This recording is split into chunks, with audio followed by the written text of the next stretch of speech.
2024-жылдын 21 майында Талас облустук Ички иштер башкармалыгынын жаркыраган жаңы имараты иштетүүлүгө берилет. Салтанаттуу аземге келген конуктор Кыргыз Республикасынын президенти Садыр Жапаров, Ички иштер министри Улан Ниязбеков жана анын орун басарлары, ошондой эле Ички иштер министрлигинин ардагерлери катышууда. Мамлекет башчысы чогулгандардын бул аймактагы маанилүү жакшы саамалык менен куттуктап жатып, мамлекет кайсы гана тармак болбосун жүктөлгөн милдеттерди натыйжалуу аткаруу үчүн эң алгач иштөө шарты талапка ылайык болушу керек деген принципти тутунуп, иш алып барарын белгиледи. Мамлекеттик жана жергиликтүү өз алдынча башкаруу органдарынын иштөө шарттары канчалык жакшы түзүлгөн болсо, элге кызмат көрсөтүүнүн сапаты да ошончо жогору болот. Бүгүн биз ошол элге кызмат кылуунун сапатын жогорулатууга мисал боло турган Талас облустук ички иштер башкармалыгынын жаңы заманбап имаратынын ачылышына күбө болгону турабыз. Ошону менен бирге жүктөлгөн милдеттерди мындан ары дагы күчөтүү максатында кошумча автоунааларды, керектүү жабдууларды жана атайын каражаттарды тапшырабыз.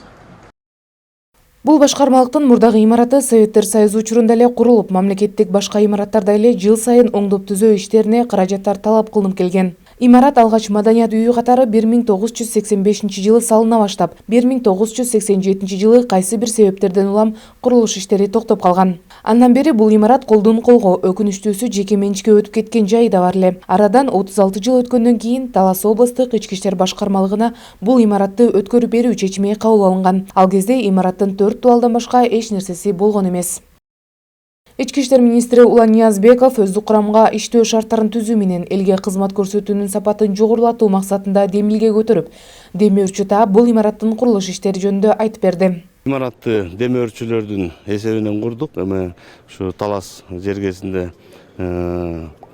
элге кызмат кылып, элге өздөрүнүн бизнесин кылып иштеп жүргөн демөөрчүлөр курулушка жардамын берди. Мамлекет тарабынан дагы колдоо көрсөтүлдү.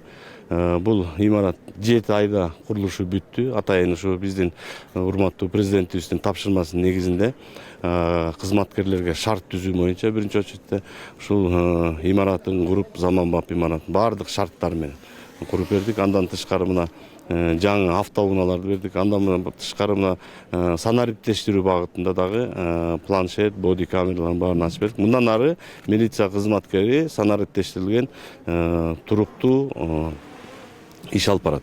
Ошондуктан биз бул кызматкерлердин баардыгына баардык шарттарын түзүп бериштик. Мына өзүңүздөр көрүп аткандай жаңы формалык кийимдери, жаңы автоунаалары, жаңы заманбап үлгүдөгү спорт комплекси, андан тышкары ушундай жакшы жаркыраган кабинеттерде иштесе, мен ойлойм кыргыз эли үчүн талыкпаган эмгектерин өтөп берет. Андан тышкары антына бекем турган милиция кызматкерлери элге сервистик тейлөө болуп, элге жакындан иш жүргүзөт.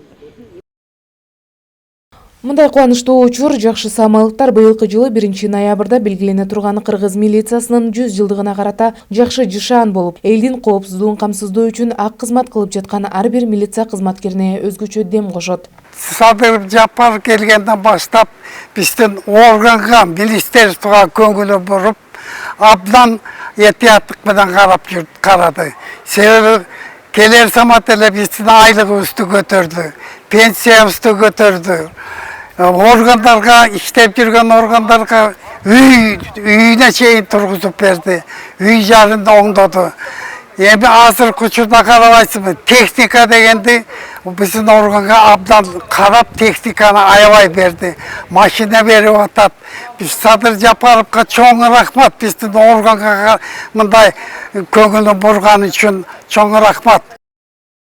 Спортзал имараттын бардык ички бөлүгү жылуутуу системасы менен, ошондой эле заман талабына ылайык жаңы үлгүдөгү техникалар менен камсыздалган. Санарип кырдаал борбору заманбап болуп жасалып, керектүү бардык техникалык каражаттар менен толукталды. Бул жерден облус аймагына коюлган 105 даана видео камералар, милициянын аймактык ыйгарым укуктуу өкүлдөрүнө берилген 76 даана боди камералар көзөмөлгө алынат. Кызматкерлерге түзүлгөн шарт элдин коопсуздугу жана тынч жашоосун камсыздоого багытталган. Диана Нурлан кызы, Сыймык Муктарбеков, Ички иштер министрлиги.